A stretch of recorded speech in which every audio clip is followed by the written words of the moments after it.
Hello, my name is DBD Builds, aka Builds.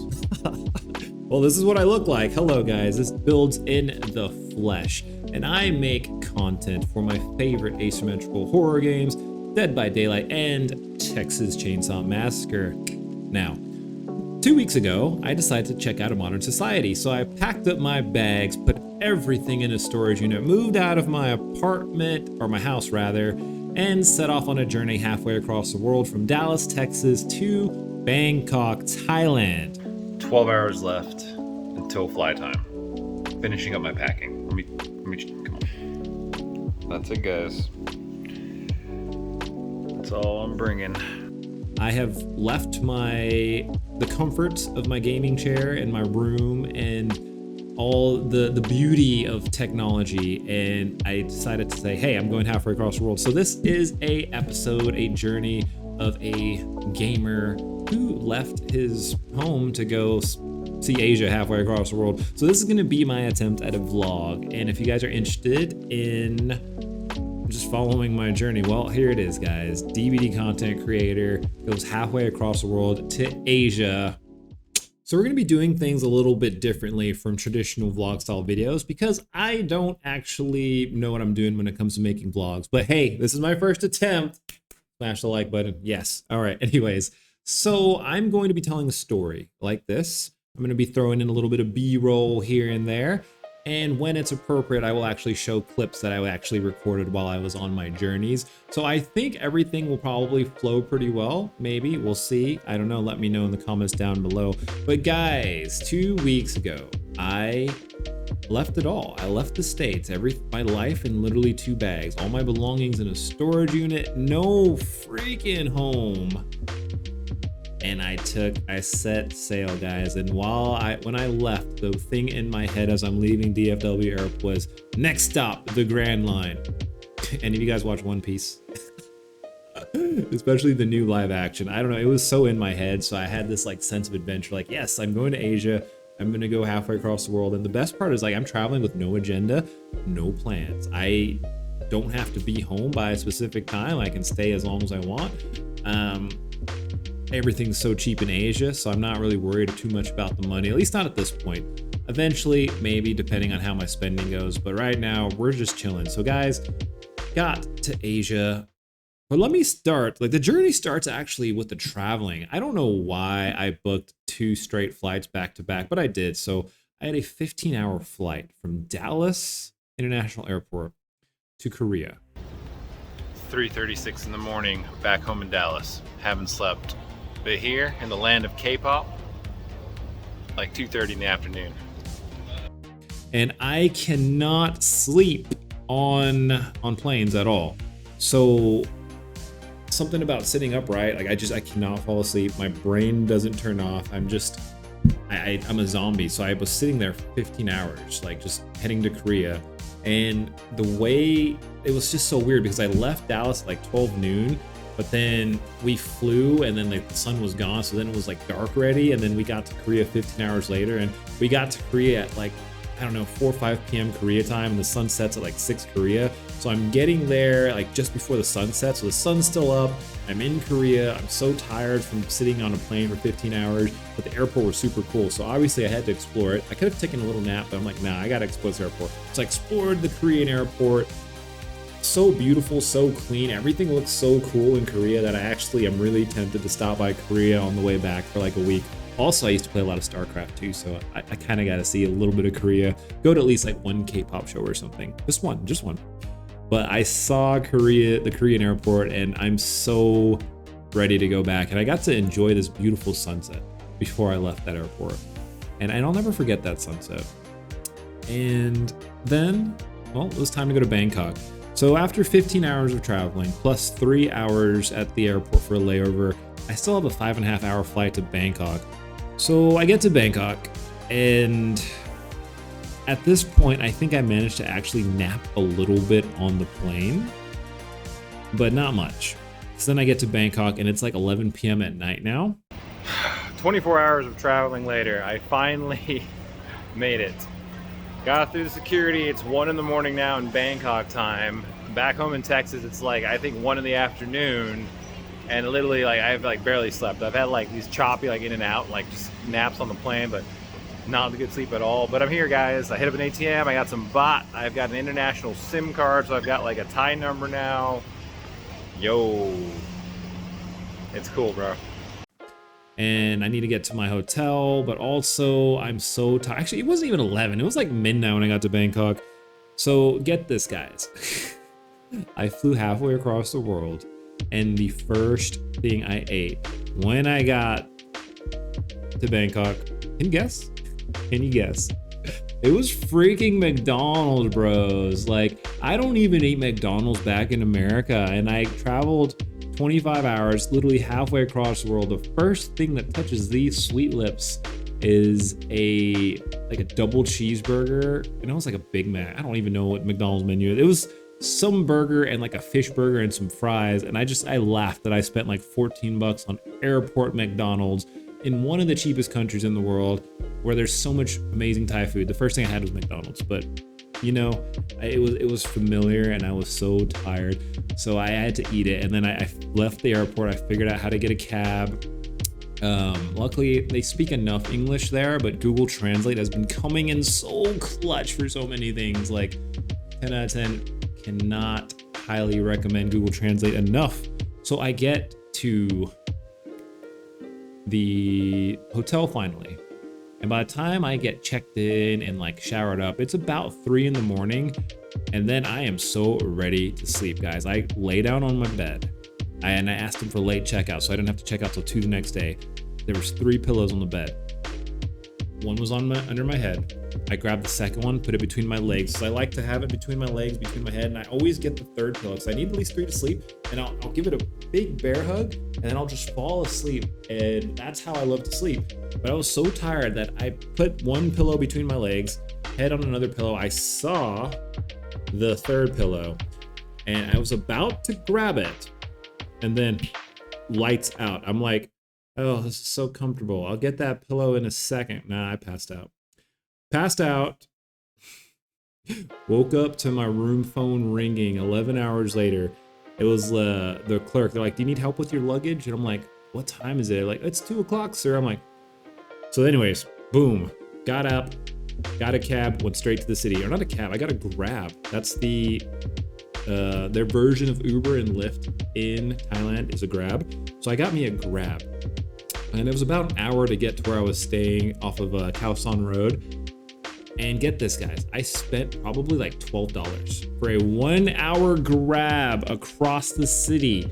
In the States, for like an Uber or a Lyft for an hour ride, like that would easily be like 50, 60 bucks.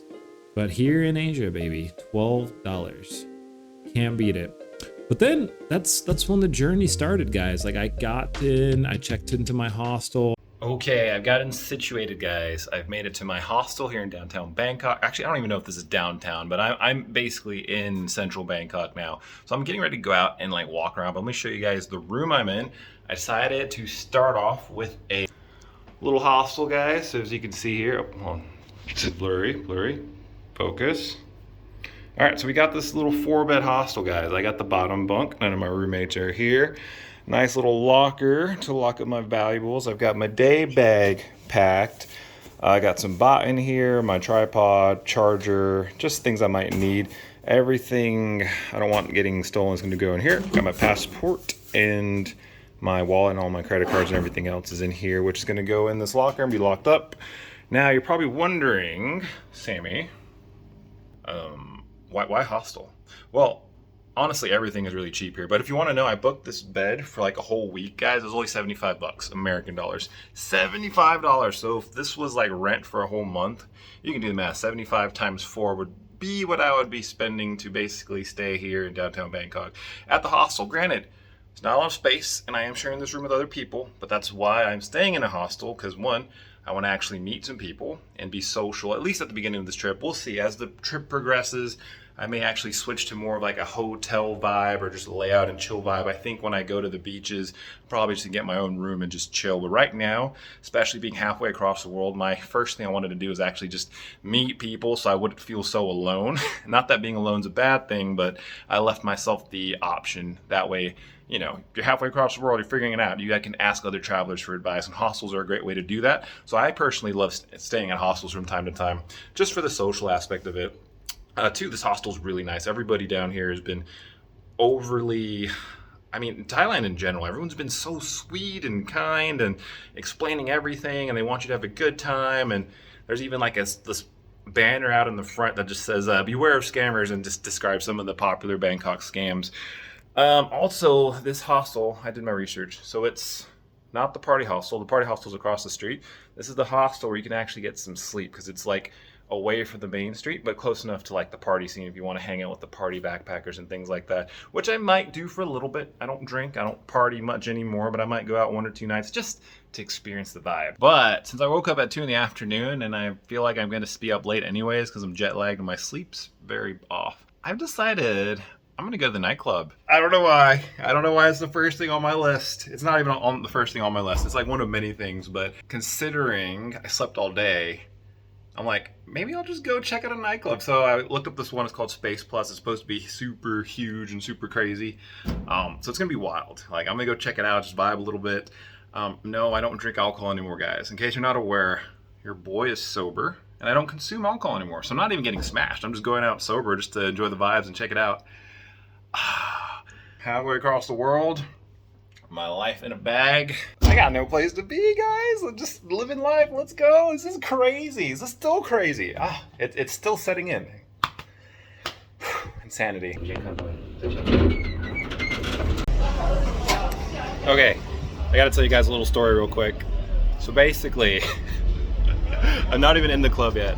I went to the bathroom first, and then I go up to the stall to like pee.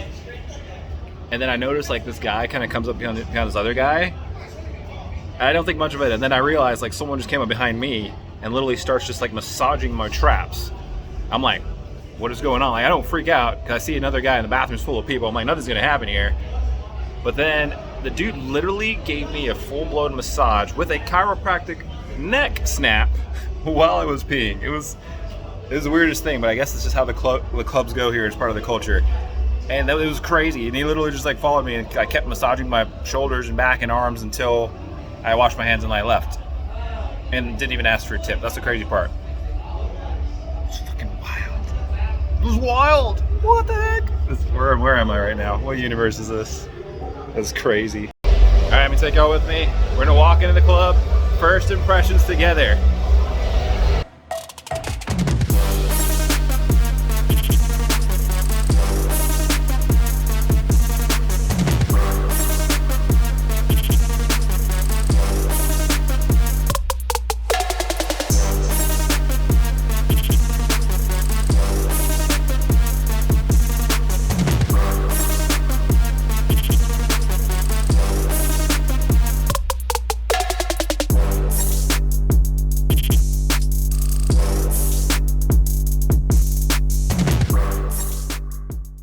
Started meeting a ton of people, and I have been meeting so many cool people. I met this cool dude from Israel. I met a lot of really cool guys named Toms. I met this German guy named Tom. We had a heart-to-heart.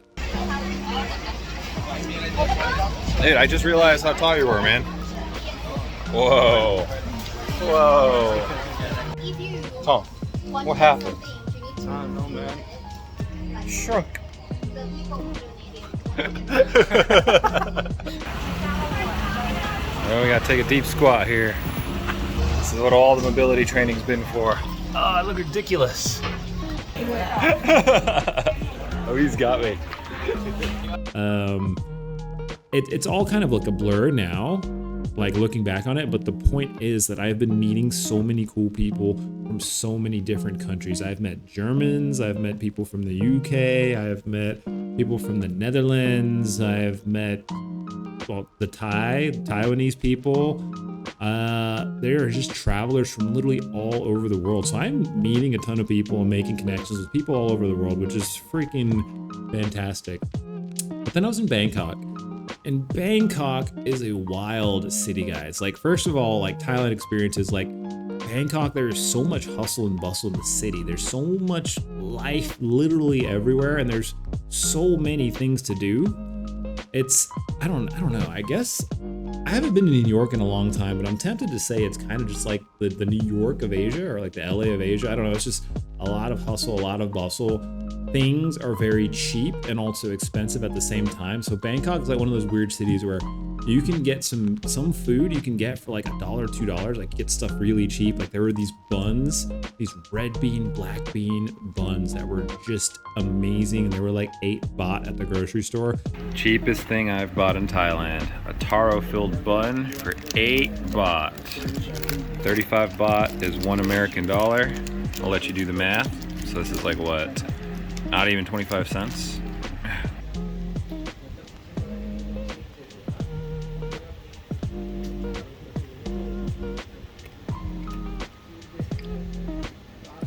It's actually fucking dope. Which is the equivalent of like 22 American cents. Like I don't know what you can get in America for 22 cents, but it ain't that. And I've had some bomb ass meals for like not even $1, $2, guys. Like these fresh, savory mango shakes for like 100 baht, not 100 baht, 50 baht, which is like $1.20 back in the States. So food is really cheap, but also if you go to like a restaurant, it's still kind of expensive. Like I've spent 20 bucks on some pizza at like a nice restaurant. Also one of the nights I was here, and I was like, why did I do that? I don't know. I just did it. So meals anywhere from like $1, $2 to 5 to 10 to even 20 if you're eating at like a nicer place or getting American food, which is more expensive down here. So prices for food all over the place, but there is a ton of food that you can get really cheaply, especially if you're eating the street food. It's actually really good and super tasty. Oh, dude, the food. I haven't even left Asia yet, but I'm already missing the cheap food because you can get just the greatest meal of your freaking life for like $3, $4. Like I'm not even joking, guys. Like it's that freaking cheap. But as a result, I wasn't budgeting the first few days and I was still ending up spending a lot of money. I was probably going through like 60, 70, 80 bucks a day. Now I'm doing a little bit better now that I'm a little more mindful of my spending, but I'm just like throwing the money everywhere. I'm like, everything's so cheap, buy everything. But if you do that, you'll go broke quick. So I would not recommend it. So anyways, guys, I'm enjoying all this amazing food in Bangkok. I'm doing a lot of touristy things. You know, I'm riding on the boat down the river. I'm exploring a lot of the sites. I'm making a lot of friends. I'm meeting people. I'm seeing some of the nature. There's not much nature in Bangkok, but there's more than you would expect. There's a lot of trees just intertwined within the city, a lot of buildings to admire. Like all the buildings, there's stuff on the roofs. You can just tell like people, like there's trees on the roofs of buildings.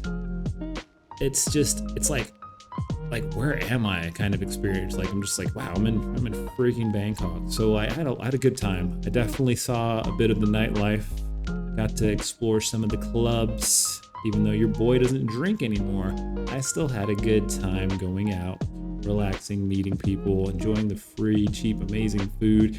And by the end of it, guys, like I had discovered like the secret coffee shop. Thailand is so awesome. I have been avoiding narrow alleyways and just sticking to the main street. But the manager at my hostel said if you go down an alleyway, there's like this amazing coffee shop. And I was like, no way. So she actually took me here. This place is dope. Like I'm gonna have to show you the walk, like me walking here. All right, so check it out from the beginning. So here's the main street. As you can see, it's a main street, very busy, a lot of stuff going on. And there's a little shady looking alleyway that I normally would not go down. Let's let this guy pass first. Basically kind of like playing Frogger with the traffic sometimes here in Bangkok. It's wild. Alleyway, back to the primary mission. So as you can see, it's just a regular ass little alleyway, but there's actually some restaurants here, but that's off the main street. So I guess what I'm trying to say is I would not normally go down random little alleyways had I not discovered that this was here, thanks to the manager at like my hostel. Because the last thing I was trying to do on this trip is put myself in very shady sketch situations, considering I'm very far away from home. And I don't know who wants to trek down these alleyways, but there is a certain charm to them. Oh, there's actually some people up ahead, but let me show you where this shop's at. So anyways, this is the walk. This is back where we came from. So we're getting away further and further away from people, and we're just going to continue on this journey. Apparently there's some nice old ladies here who just do your laundry, They have nothing to do all day, so if you want to drop off your laundry there, they'll wash it for you for like 60 baht or something like that. Which, if you're watching from the States, it's like maybe like not even $2. And then if you turn right here, still in an alleyway, and then you go straight, you see this just beautiful hidden gem called Chicano Coffee House, and it's absolutely incredible. So yeah, and then there's this really freaking nice, vibey little coffee shop here in an alleyway, only in Bangkok, guys. And then we'll go inside. But look at this coffee shop. Hold on. Look, it's so like cute and like vintage. Like I could have been bringing my computer here to just like work or like play games or something, and it wouldn't have been an issue. Like there's a bathroom there. Yes, this is a coffee shop, guys. This is literally a coffee shop. Let's walk into the main area.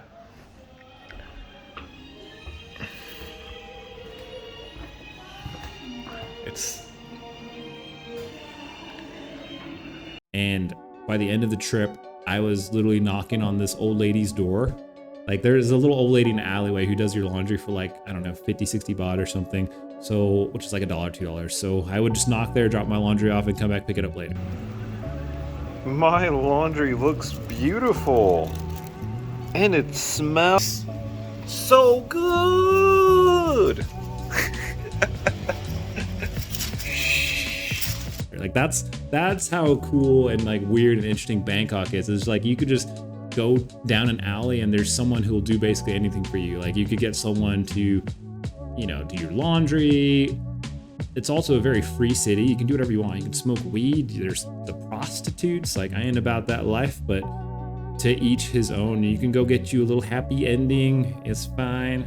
You in Bangkok, whatever, do you.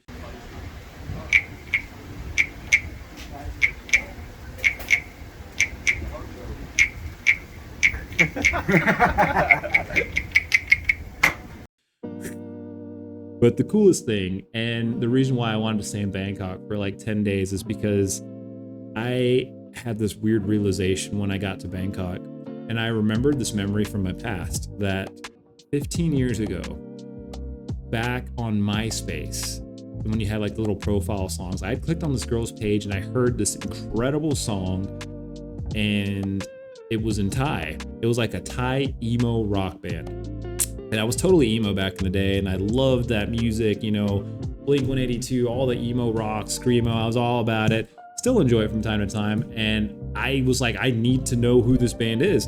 So after enough research, I figured out the name of the band was called Retrospect, and I finally found out how to buy one of their albums. So I didn't understand any Thai, but I made it to this website called ethaicd.com, and I figured out how to add to cart, and I figured out how to input my credit card information. And then, you know, 2 weeks later, I had an album from this band called Retrospect.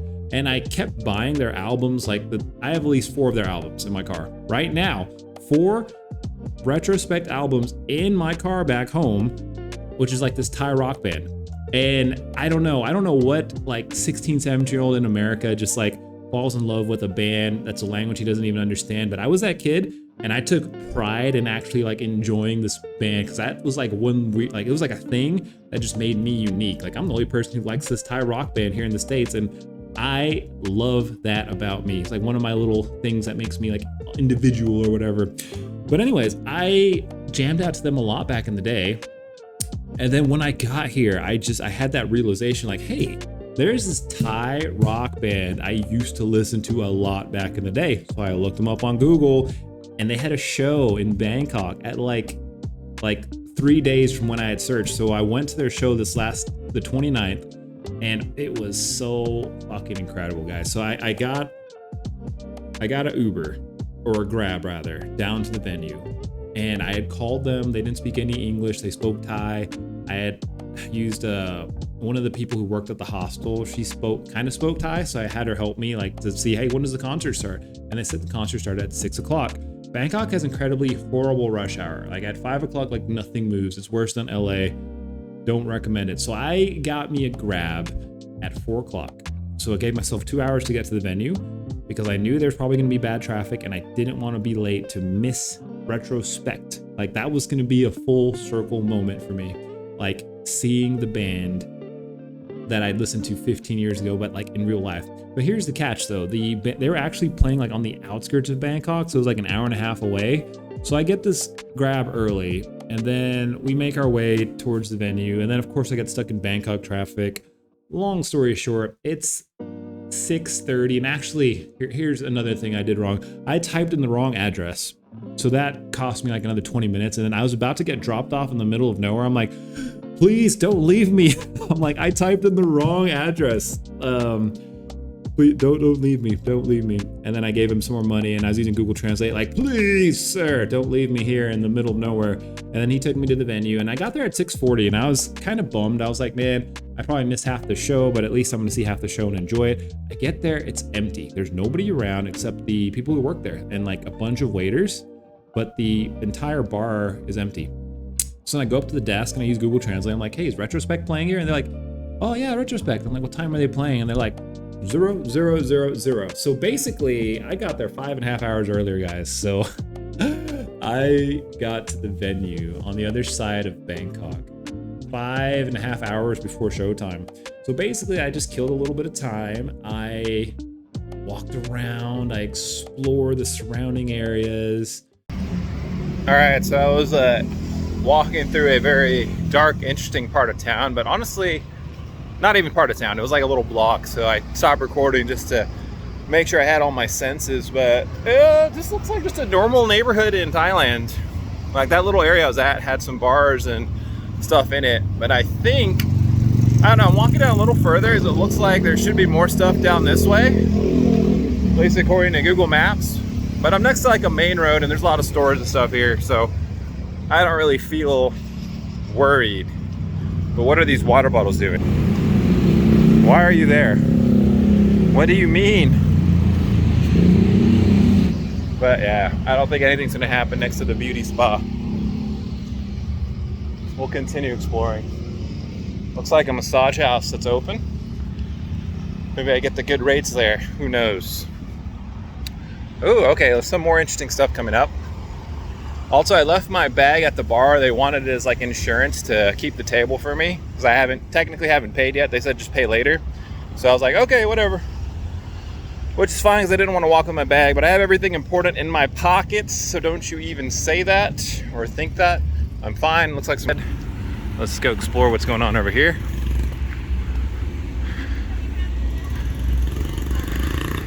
Just a stroll through a non-touristy area of I'm not even in Bangkok anymore. I don't know what city this is. It's outside Bangkok.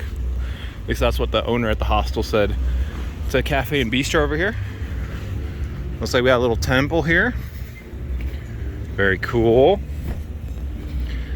Maybe I should just shoot all of the vlog like this. If you guys want me to do the vlogs like more natural walking, talking style. I think I can walk here. That should be fine. Well, maybe the water is like a religious thing. Got a little temple here. Little stray dogs chilling. Let's not get too close to the puppy. Full moon's out today. It's actually full moon party night. But I decided I wanted to walk. Or actually, I wanted to go to this concert. This was more important to me. And we're at the Riverwalk. So I'm gonna come down here. There's probably for sure bugs. Make sure there's no snakes in the trees. So crazy story. We'll get to the river here in a second. But my freaking the lady at the hostel said that there was a big ass python in the like backyard of the hostel that was eating up all of the freaking as I say that, something goes bump in the water. But yeah, there was a big ass python that was literally eating all of the freaking cats. That was eating the cats. And they finally found it and showed me pictures of it. It's this huge ass snake. And I'm just like, what in Texas is gonna eat your cat? Like, no, but here in Bangkok. So there's definitely some big stuff here. I'm like, the angle's all off too. You guys' view. That's pretty cool. A little river walk over here. There's things moving in the river. Now, There shouldn't be any crocs, and if there is, I'm not close enough to get like yanked. But there's for sure some big ass snakes around here. I don't think they want anything to do with me though. Another little cafe here, people just eating and chilling. Probably a crap ton of mosquitoes out and about. But yeah, guys, nice little walk. We're probably gonna head back to the bar here in a second. What the hell was that? Bro, there's so much life in this water. I don't even know what's going on. Some people chilling across the street, so nice. Yo, dude, what is happening? I should not be walking here. I'm walking here. All right. And I came back finally at like 10:30. Got to enjoy some of the music from the bands playing before the real band. But the coolest thing though is that the band before the main band, they covered like Story of the Year, you know, the Until the Day I Die, I'll spill my heart for you. Yeah. I can't sing it perfectly because I want to still be able to monetize this video, but you get the point. You get the point. So they were covering a lot of like really cool like pop, like emo songs, and also they were covering songs for Retrospect, the band that I went to watch. And then the band came out, and dude, I lost it.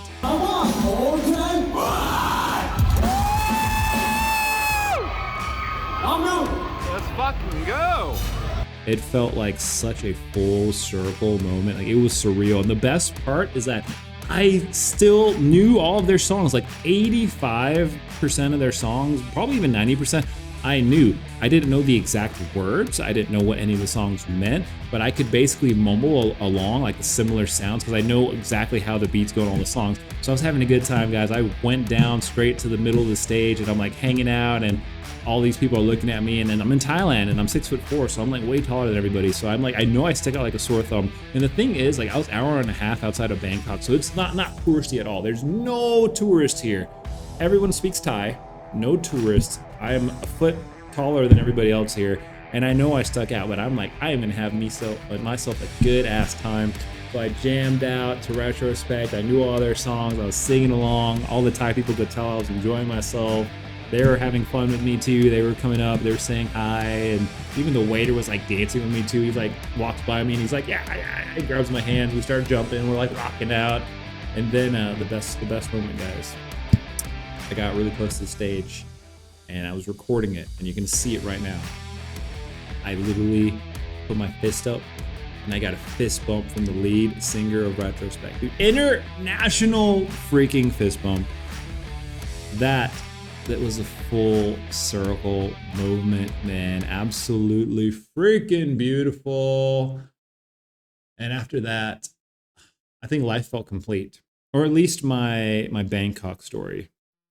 So guys, I enjoyed that. The next day, I think I just slept, I rested, I took it easy. And then I got on an overnight bus to Chiang Mai, where I am currently at. And I am going to do that on a different episode. I think I'm gonna break this up, my experiences based on city by city. So I'll do another one for Chiang Mai, but this is my Bangkok story, and let me know if you enjoyed it. It's my first time doing something like this. So let me know, please, if you enjoyed me like telling my stories, if there's something you think I could do better, or if you just enjoyed it, let me know. Please let me know, because this is something I'm not used to doing, but I'm glad you guys stuck around for it, and I love you guys. We'll see you on the next one. I'm currently in Chiang Mai. I don't know what my next destination is, but I will be making more of these videos and keeping you guys posted on my journeys here in Asia.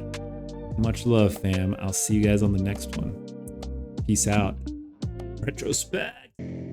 Yeah, I'm about to fade away, cause every time I wake up I feel like it's Monday. Something's going wrong with all the chemicals up in my brain. All of a sudden I don't look at anything the same way. Got a buildup of my thoughts sitting in an ashtray. I'm sorry that I'm so inconvenient, okay. Just let me be me and I'll stay out of your way.